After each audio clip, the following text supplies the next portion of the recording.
Výpis registra trestov je verejná listina, ktorú vydáva Generálna prokuratúra Slovenskej republiky. Žiadosť o výpis registra trestov môžete podať osobne alebo elektronicky, a to cez službu podanie žiadosti o výpis a odpis registra trestov. Osobne môžete podať žiadosť na Generálnej prokuratúre, na pracoviskách Slovenskej pošty alebo na zastupiteľských úradoch Slovenskej republiky v zahraničí. K vybaveniu žiadosti budete potrebovať platný občiansky preukaz, v prípade cudzinca platný cestovný doklad a rodný list úradne preložený do slovenského jazyka.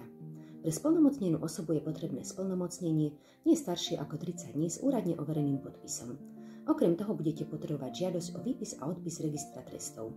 Nezabudnite, že pri vybavení potrebujete vždy originály dokladov. Nie je možné použiť kópie, a to ani v prípade, že sú úradne overené.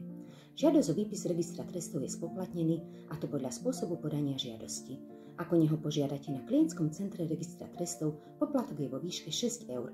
Pri osobnej žiadosti na pobočke Slovenskej pošty je to 4,90 a ak podáte žiadosť elektronicky, zaplatíte 3 eurá.